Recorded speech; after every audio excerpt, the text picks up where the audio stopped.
They were not supposed to exist. On paper, they were enemy aliens. Refugees from Germany and Austria, speaking with thick accents and carrying scars, both physical and emotional, from Nazi persecution. Yet in one of the most daring and unlikely wartime gambles, Britain turned these men into one of the most elite and lethal special forces units of World War II. They called them XTroop, a name designed to hide their origins from friend and foe alike. Their mission? Strike fear into the very enemy that had driven them from their homes, and do it from behind enemy lines. The story of XTroop begins in 1940, in one of Britain's darkest hours. The Nazi war machine had swept across Europe with terrifying speed, leaving a trail of devastation. France had fallen, and Britain braced for invasion. Among the thousands fleeing Nazi persecution were Jewish men who had once been students, businessmen, musicians, and athletes. Now stateless and stranded in a country that viewed them with suspicion, classified as enemy aliens, simply because they came from German-speaking lands, many were sent to internment camps in Canada or Australia.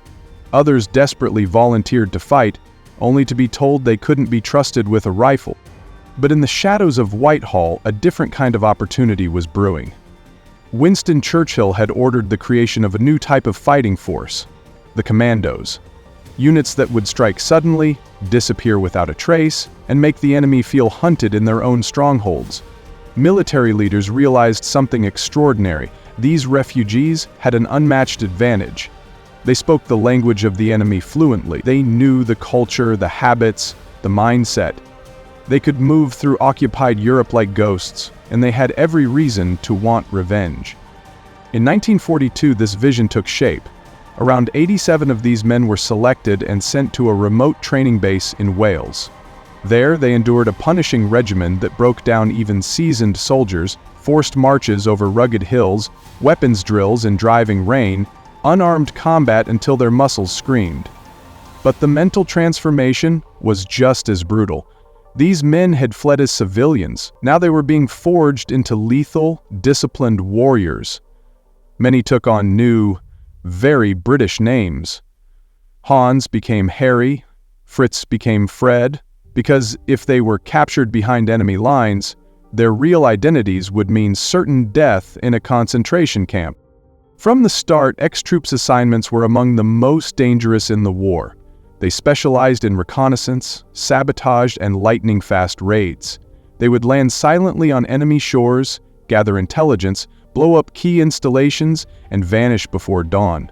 Their knowledge of German gave them the ability to intercept radio chatter, interrogate prisoners on the spot, and even impersonate enemy officers. This was psychological warfare at its sharpest. One of their first major operations came during the Allied push through Europe after D-Day. In Normandy, XTroop commandos moved ahead of the main forces, capturing German positions and feeding back critical intelligence. In some cases, they talked entire enemy units into surrendering by posing as higher-ranking officers, delivering false orders. These weren't Hollywood stunts. They were deadly serious gambles, and the margin for error was razor-thin. The most gripping moments came when XTroop infiltrated deep into enemy territory in the final months of the war. In one raid, members disguised as German soldiers slipped into a fortified town in the Netherlands, planted explosives on key bridges, and escaped undetected.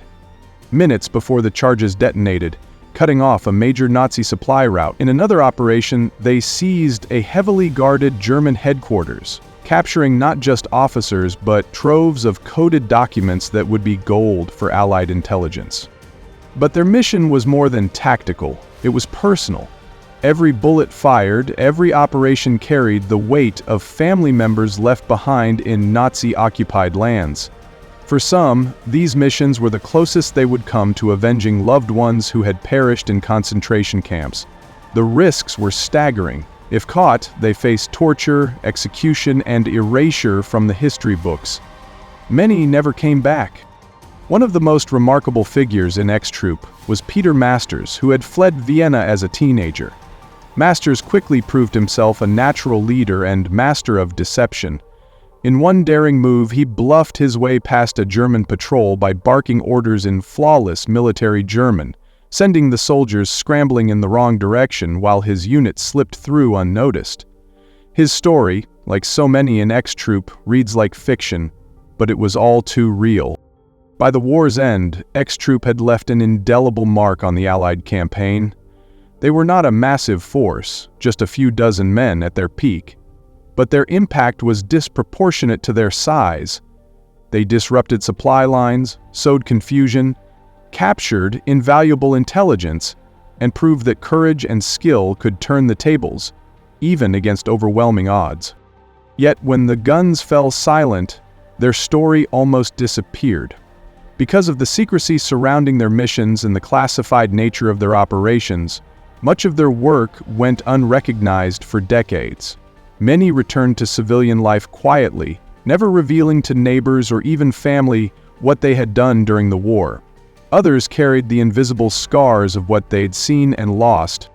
It wasn't until historians began digging into declassified files that the full scale of XTroop's contribution became clear.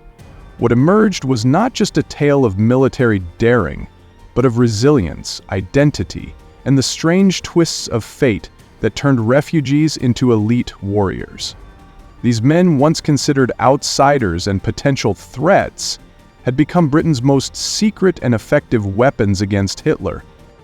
Their legacy is more than just wartime heroics. It's a testament to the power of determination and adaptability.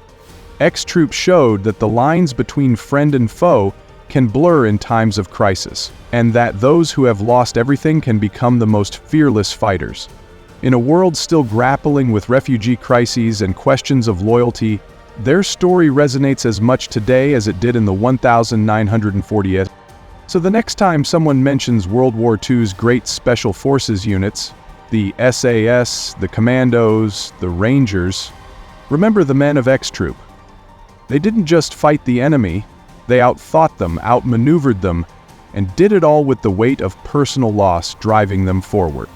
They may not have worn capes, but in the shadows of history they were superheroes in their own right. Ghosts who walked into the lion's den, struck hard and vanished, leaving the enemy wondering if they'd just seen a mirage. Make sure you hit that subscribe button, drop a like, and ring the bell,